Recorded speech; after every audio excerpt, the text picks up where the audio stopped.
Hello, YouTube.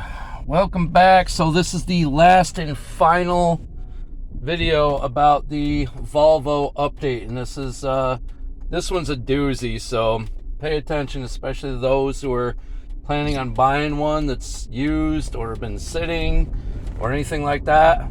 So let me explain all the joys that I've just experienced in this car.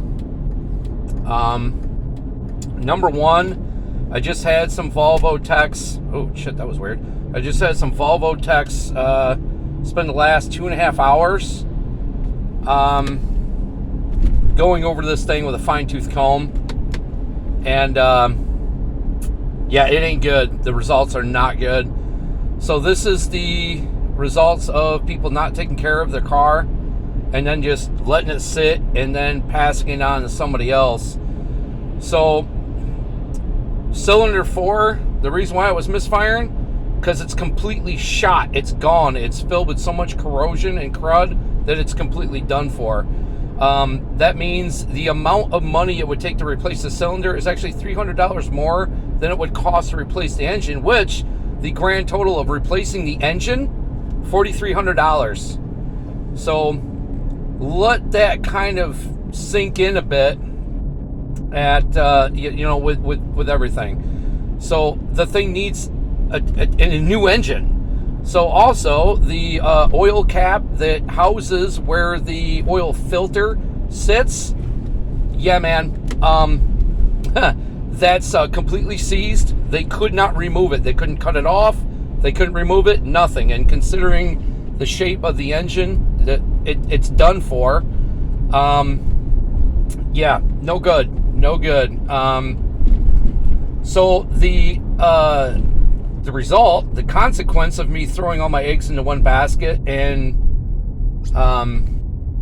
getting rid of my truck is now I have to drive this thing without an inspection sticker for a year, and hopefully A, I don't get pulled over, and B, it makes it a year, because the way my budgeting and financing works, throughout the year I'm broke as fuck because I'm keeping my bills paid up, and come tax return, then I got some money to mess with, then I got some money to do a project with. So unfortunately this year's project fell flat.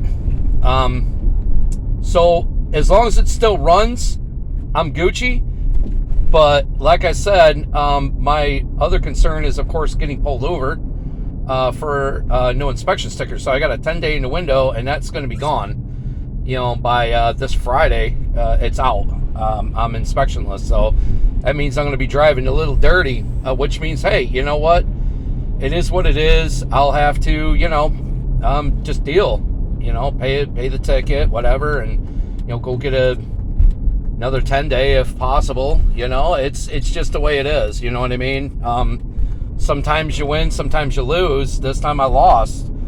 I'm not overly bitter, though, because, it could have been worse. I could have spent more money on the car. I could have kept bringing it back to the garage, which I used to be a firm believer in having, the low guys, take a look at it, make some money for them, and, have it, a cheaper for me. But unfortunately, they don't know the car.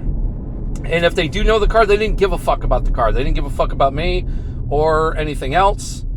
So that's that, for now on, I'm just going to spend a few extra $100 and have professionals, like people that actually specialize in the type of vehicle I have, look at it. So if I got a Volvo, Volvo's going to look at it. If I got a Ford, Ford's going to look at it. If I got a 10-speed bike, well, I can look at it. But, I mean, it is what it is. Like I said, I'm not too bitter because the car does run. It does drive. It just don't have, it has 5 cylinders instead of 6. Whatever, no biggie. It runs, it drives. It's got all these random fucking tweaky codes that keep popping up and random warning lights that keep popping up. It is what it is. I'm just going to deal with it. It's just got to last me a year. I'm going to stop at the bank. I'm going to pay my loan. I'm going to see if maybe I can get another loan and maybe find something else. But that's like seeing Elvis ride a unicorn with, Kurt Cobain until going to Burning Man Festival, which actually, now that I think of it, probably wouldn't be that far, away from reality. But you get my point. It's like winning the lottery, dealing with the banks like winning the lottery. They'll give you a little bit of money and charge you more, but when you need the money, they're going to be like, yeah, no, bro, you're SOL, shit out of luck. And again, I'm not better, whatever. It is what it is. Like I said, I gambled and I lost. No big deal. And I didn't really totally lose because the car does run. It gets me from point A to point B.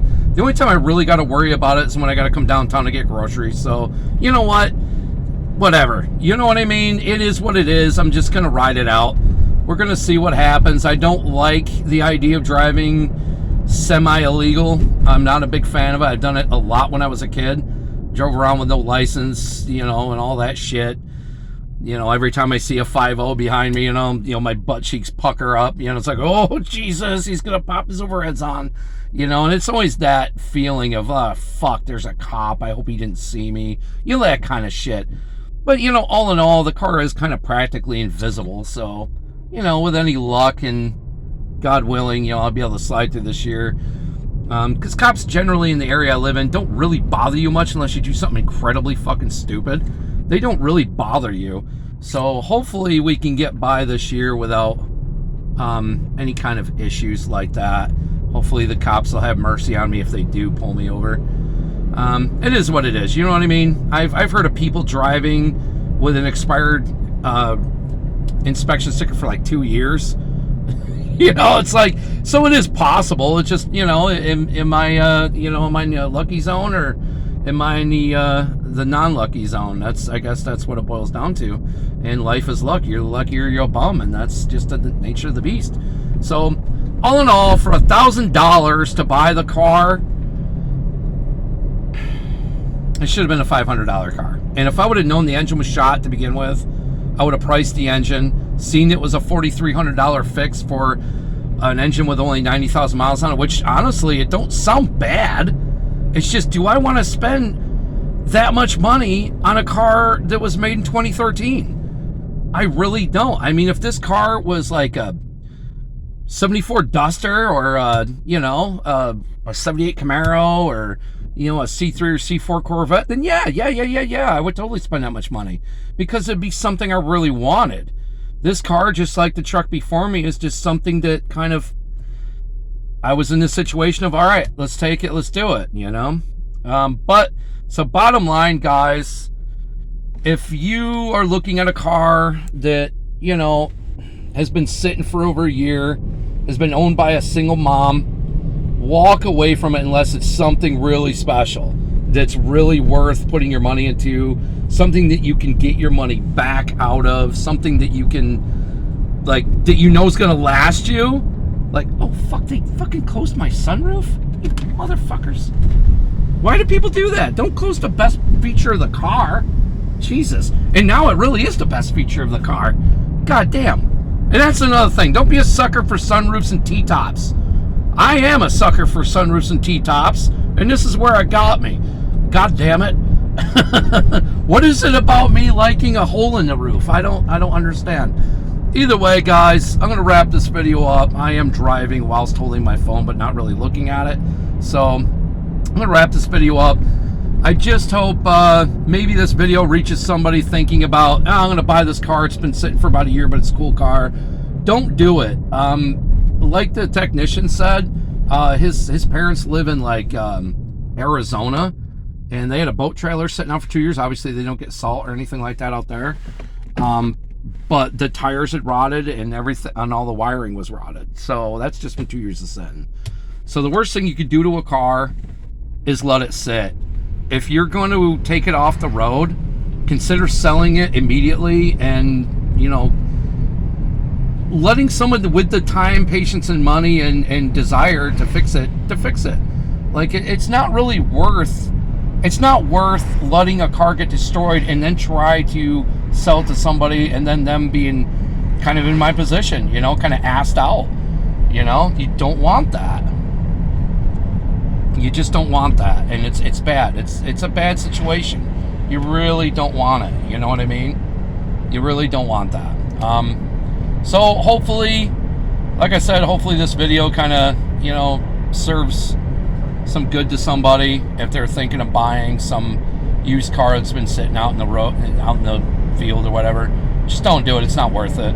But thanks a lot, guys, for watching. Drop a comment below. Tell me what you think. Thumbs up, all that whatnot. And yeah, if another car comes my way, well, we'll start another project. Peace, love, and chicken grease. Thanks for watching.